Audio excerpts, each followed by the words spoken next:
সরকার এখনো খুনি কসাই আওয়ামী লীগের নিবন্ধন বাতিল না করার কারণে আওয়ামী লীগ, বিএনপি, জামাত থেকে শুরু করে বাংলাদেশের প্রত্যেকটা রাজনৈতিক দল তারা এখন তাদেরকে পুনর্বাসন করবার চেষ্টা করছে। সুতরাং সরকারকে অনতিবিলম্বে খুনি কসাই গণহত্যাকারী আওয়ামী লীগের নিবন্ধন বাতিল করতে হবে।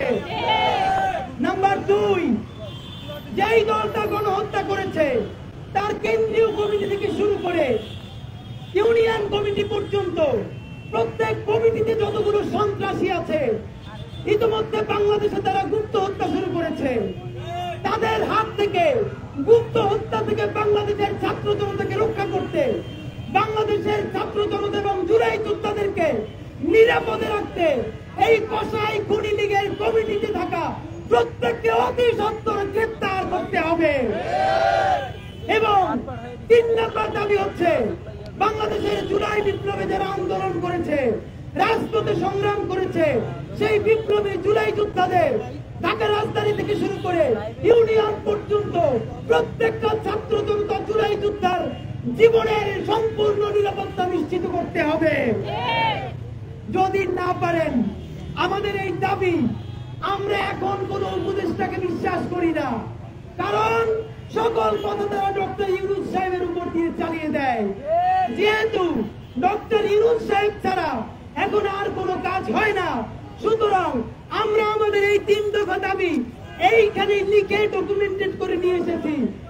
এইটা আমরা প্রধান উপদেষ্টার হাতে পৌঁছে দিতে চাই।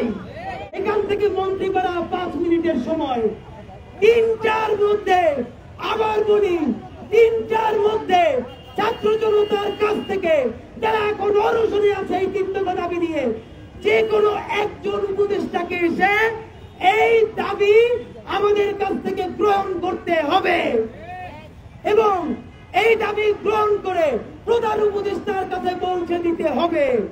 যদি 3টার মধ্যে আপনারা এটা না করতে পারেন, আমাদের ইতিমধ্যে প্রস্তাব দেওয়া হয়েছে আমরা যেন প্রধান উপদেষ্টার কার্যালয়ে গিয়ে আমাদের লিখিত ডকুমেন্ট দিয়ে আসি। এই প্রস্তাব আমরা মানি না, কারণ উপদেষ্টাদের সময় হয় সিনেমা দেখতে যাওয়ার, উপদেষ্টাদের সময় হয় কনসার্ট দেখতে যাওয়ার, তাহলে উপদেষ্টাদের কেন 5 মিনিট সময় হবে না জুলাই যোদ্ধাদের অনশনে আসবার আমরা জানতে চাই। সুতরাং 3টার মধ্যে কোন একজন উপদেষ্টা এখান থেকে এসে ছাত্র জনতার সাথে কথা বলে আমাদের দাবি প্রধান উপদেষ্টার কাছে পৌঁছে দিতে হবে। অথবা আর একটা অপশন দিচ্ছি, আপনারা যদি আমাদেরকে, আমাদের পক্ষ থেকে একটি টিমকে প্রধান উপদেষ্টার কার্যালয়ে নিয়ে যেতে চান, তাহলে আমরা প্রধান উপদেষ্টার সাথে দেখা করে 2 মিনিটের জন্য হলেও আমরা তার হাতে এই দাবি তুলে দিতে চাই।